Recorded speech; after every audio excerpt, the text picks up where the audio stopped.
வணக்கம் நண்பர்களே, நான் Manikandan. This is Mani's travels with hope. இது மாதிரி தொடர்ந்து பல வீடியோக்கள் வரப்போது. அதுக்கு நீங்கள் செய்ய வேண்டியது எல்லாம் நம்ம சேனலை சப்ஸ்கிரைப் பண்ணி ஆதரவு கொடுக்க வேண்டியது மட்டும்தான். இன்றைக்கி இந்த வீடியோவில் நம்ம பார்க்கக்கூடியது மயிலாடுதுறை ஜங்ஷன், அதனுடைய முக்கியமான கோரிக்கைகள். இதை பற்றி தான் தொடர்ந்து பல வீடியோக்களாக பார்த்துட்ருக்கோம்.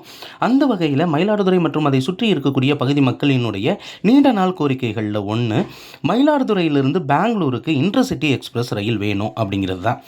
மயிலாடுதுறையிலிருந்து பெங்களூருக்கு ரயில் இல்லையா? 2 ரயில் இருக்குல்லங்க. காரைக்காலிலிருந்து நாகப்பட்டினம் வழியாக இயங்கக்கூடிய பெங்களூர் நோக்கி செல்லக்கூடிய முன்பதிவில்லாத ரயில் இருக்கிறது. இந்த ரயிலானது மயிலாடுதுறையில் இருந்து புறப்பட்டு, மயிலாடுதுறையில் இருந்து கிடையாது, காரைக்காலிலிருந்து மயிலாடுதுறை வழியாக வந்து அங்கே இருந்து விருத்தாச்சலம் வழியாக இந்த ரயிலானது பெங்களூர் நோக்கி செல்கிறது. சேலத்தை இணைக்கும் வகையில் இந்த ரயிலும் போய்கிட்டு இருக்கு. இது இல்லாமல் கடலூர் துறைமுகத்திலிருந்து மைசூர் நோக்கி ஒரு ரயில் இயங்குது. இந்த ரயிலானது இரவு நேரத்தில் இயங்கக்கூடிய ரயிலாக இருக்கிறது. இந்த ரயில் தஞ்சாவூர் கும்பகோணம் வழியாக திருச்சி போய் திருச்சியிலிருந்து பெங்களூர் வழியாக மைசூர் நோக்கி செல்லுது. இந்த 2 ரயிலும் இருக்கும்போது எதற்காக மயிலாடுதுறையில் இருந்து ஒரு ரயில் ஸ்பெஷலாக இவங்க கேட்குறாங்க அப்படின்னு நம்மளும் கேட்கலாம்.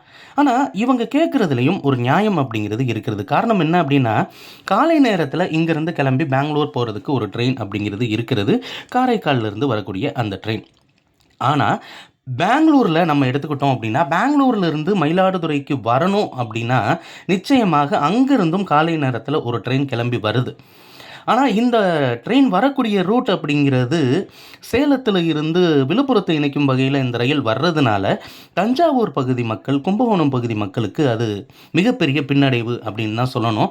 இந்த ட்ரெயினை பிடிக்கணும் அப்படின்னா நம்ம மயிலாடுதுறைக்கு வந்து போக வேண்டிய ஒரு நிலை அப்படிங்கிறது இருக்கிறது. தஞ்சாவூரில் இருந்து பகல் நேரத்தில் தஞ்சாவூரில் இருந்து அல்லது தஞ்சாவூர் வழியாக பெங்களூர் நோக்கி செல்லக்கூடிய ரயில் இல்லாத ஒரு சூழ்நிலை அப்படிங்கிறது இன்ன வரைக்கும் இருக்குது. ஆக மயிலாடுதுறையில் இருந்து இயங்கக்கூடிய ஜன்சதாப்தி எக்ஸ்பிரஸ் ரயில் கோயம்புத்தூர் வரைக்கும் இருக்குது. இன்றைக்கி ஏசி டபுள் டக்கர் எக்ஸ்பிரஸ் அப்படின்னு சொல்லுவாங்க. உதய் எக்ஸ்பிரஸ் ரயில் பெங்களூர் போயிட்டு பெங்களூர்லேருந்து சென்னைக்கு போகுது ரேக் ஷேரிங் முறையில். இப்போது ஒரே ரேக்கை பயன்படுத்தி தான் கோயம்புத்தூருக்கும் மயிலாடுதுறைக்கும் ரயிலானது இயக்கப்பட்டு கொண்டிருக்கிறது. கூடுதலாக ஒரு ரேக்கை ரெடி பண்ணாங்க அப்படின்னா 2 ஜன்சதாப்தி எக்ஸ்பிரஸ் ரயில்கள் விடுறதுக்கான வாய்ப்பு இருக்கிறது. ஒன்று, மயிலாடுதுறையில் இருந்து கிளம்பி கோயம்புத்தூர் நோக்கி செல்லக்கூடிய ரயில்.